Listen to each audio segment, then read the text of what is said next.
በስመ አብ ወወልድ ወመንፈስ ቅዱስ አሃዱ አምላክ አሜን።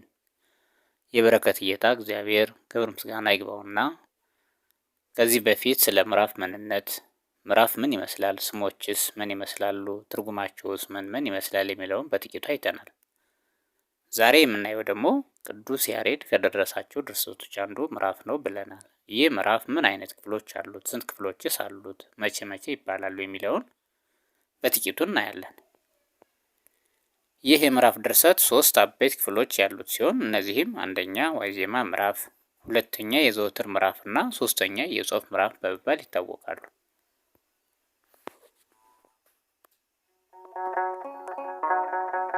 በስመ አብ ወወልድ ወመንፈስ ቅዱስ አሐዱ አምላክ ዋዜማ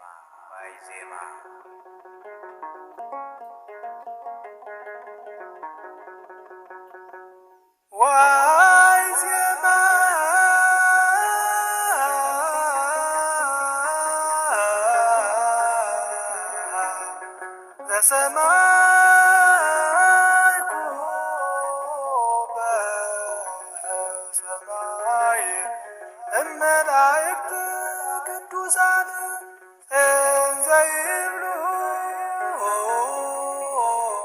ቅዱስ ቅዱስ ቅዱስ እግዚአብሔር መላ ሰማያተ ወምድረ ቅድሳተ ስብሐቲከ።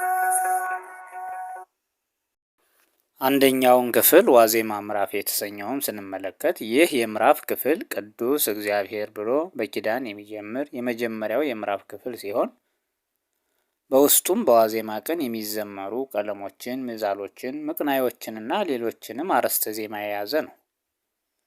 ዋዜማ የሚለው ቃል በአጻጻፍ ስንመለከት ዋይ ዜማና ዋዜማ የሚል ሁለት ትርጉም አለው።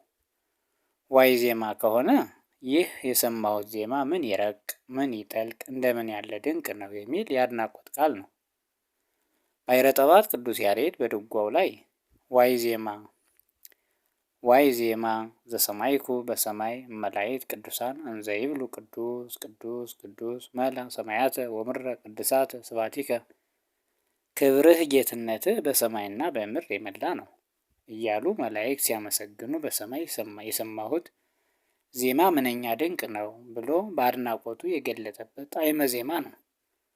ዋዜማ ከሆነ ግን እንደ አለቃ ኪዳነ ወልድ ክፍሌ አተረጓጎም ወዜመ ዋዜማ ቆመ፣ አዜመ ዜማን ጀመረ፣ ቅኔን ቆጠረ፣ ተቀኘ፣ አቀነቀነ ካለው የግዕዝ ግስ የወጣ ነው። ዋዜማ ባዕድ ዘር ነው። ሌላው ደግሞ ዋዜማ ማለት ከዋናው በዓል አስቀድሞ የሚከበር ቀን ድራር ነውስ በዓል ማህቶ የሚቆምበት በዓል ማለት ነው። አንድም ከበዓሉ በፊት ማታ የሚዘመር የሚመራ መዝሙር ቅኔ ማለት ነው። ይኸውም ዋዜማ የበዓሉን ክብርና ታላቅነት የሚገልጥ እንዲሁም በዓሉን የሚያበስር የዝግጅት ቀን ነው። ዋዜማ ካህናቱ ለበዓሉ የአልባሳትና የንዋየ ቅድሳት ሊቃውንቱ ደግሞ የማህሌታዊ ዝማሬና የቃለ እግዚአብሔር ዝግጅት ያደርጉበታል። ምዕመናኑ ደግሞ ለበዓሉ መንፈሳዊ ሕሊናዊና አካላዊ ዝግጅት ያደርጉበታል። መንፈሳዊና ባህላዊ መስተንግዶ ያዘጋጁበታል። ሆኖም ይህ እንዳለ ሆኖ በቅድስት ቤተ ክርስቲያን ዋዜማ የምንለው ከላይ እንደተገለጠው አንድ መንፈሳዊ ክብረ በዓል ከሚከበርበት ዕለት ቀደም ብሎ በዓሉን በሚያመለክት የሚዘመር ከ22ቱ የድጓ አርዕስት አንዱ የሆነ መዝሙር ወይም ዜማ ነው። በአበይት በዓላት ጊዜ በቤተ ክርስቲያን ዋዜማ የሚቆመው እንዲሁ በልማድ ሳይሆን ትልቅ ምሳሌና ምስጢር አለው። ይኸውም ዋዜማ የብሉይ ኪዳን ምሳሌ ሲሆን በዓሉ ደግሞ የሐዲስ ኪዳን ምሳሌ ነው።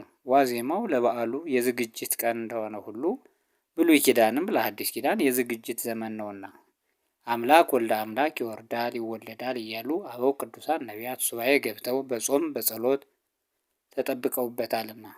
ተጠባብቀውበታልና ጌታችን ኢየሱስ ክርስቶስ መጽሐፈ ኪዳንን ለሐዋርያት ሲያስተምራቸው በወንጌል መራህከነ ወበነቢያት ናዘዝከነ ዘለሊከ አቅረብከነ በወንጌል መራህን።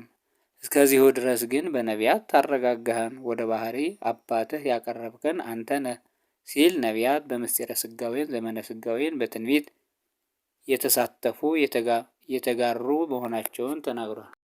በዋዜማ የሚዘመረው ቃለ እግዚአብሔር በማግስቱ የሚከበረውን አብዩን በዓል የሚያመለክት ሲሆን በብሉይ ኪዳንም የተነገሩ ትንቢቶችና የተመሰሉት ምሳሌዎች በሐዲስ ኪዳን የሚፈጸሙ ናቸውና ወይም በብሉይ ኪዳን ይቀርብ የነበረው መስዋዕትና ጸሎት ለሐዲስ ኪዳን መገስገሻ መዳረሻ ነውና። አንድም ዋዜማው የኦሪት በዓሉ የወንጌል ምሳሌ ነው። ዋዜማ ከበዓሉ በፊት ከብሮ እንደሚያልፍ ኦሪትም ከወንጌል በፊት ተነግራ የማለፏ ምሳሌ ነው። አንድም ዋዜማ የዮሐንስ መጥምቅ በዓሉ የጌታችን ምሳሌ ነው። ዋዜማ ለበዓሉ መንገድ እንደሚጠርግ ሁሉ መጥምቀ መለኮት ቅዱስ ዮሐንስም መንፈቅ ቀደም ብሎ ተገልጦ ጽሑ አፍኖቶ ለእግዚአብሔር የእግዚአብሔርን መንገድ ጥረጉ፣ ልባችሁን ለክርስቶስ ማደሪያነት አሰናዱ፣ ሕሊናችሁን ከጣዖት ከኃጢአት አጽዱ እያለ አንቀጸ ንስሐን የመስበኩ ምሳሌ ነው። አንድም ዋዜማ የዝግጅት ቀን እንደሆነ ዮሐንስም በውሃ እያጠመቀ የንስሐ ትምህርት እያስተማረ ሕዝቡን ለክርስቶስ ማደሪያነት የማዘጋጀቱ ምሳሌ ነው። አንድም ዋዜማው የቀዳማዊ ምጽአቱ ልደቱ ወይም ልደቱ፣ በዓሉ ደግሞ የዳግም ምጽአቱ ምሳሌ ነው። ዋዜማ የሚቆመው ከጠዋቱ 3 ሰዓት ገደማ ነው። ይኸውም ቅዱስ ያሬድ ሀሌሉያ ለአብ ሀሌሉያ ለወልድ ሀሌሉያ ለመንፈስ ቅዱስ ቀዳሚሃ ለጽዮን ሰማይ ሳረረ ብሎ ያዜመውና እየይዞም በአርባዕቱ እንስሳ ማለትም ህዳር 8 ክብረ በዓል ዋዜማ ላይ ዋይ ዜማ ዘሰማይኩ እምሰማይ መላእክት የተሰኘውን ዜማ ያዜመው በ3 ሰዓት ስለሆነ ይህን አብነት አድርጋ የኢትዮጵያ ኦርቶዶክስ ተዋሕዶ ቤተ ክርስቲያን ዋዜማዋን ጠዋት ታከናውናለች። የዋዜማ አገልግሎቱም ማህሌታዊ ስርዓቱን በተመለከተ በሚቀጥለው በአቆጣጠር ላይ በደንብ በስመ አብ ወወልድ ወመንፈስ ቅዱስ አሐዱ አምላክ ዋዜማ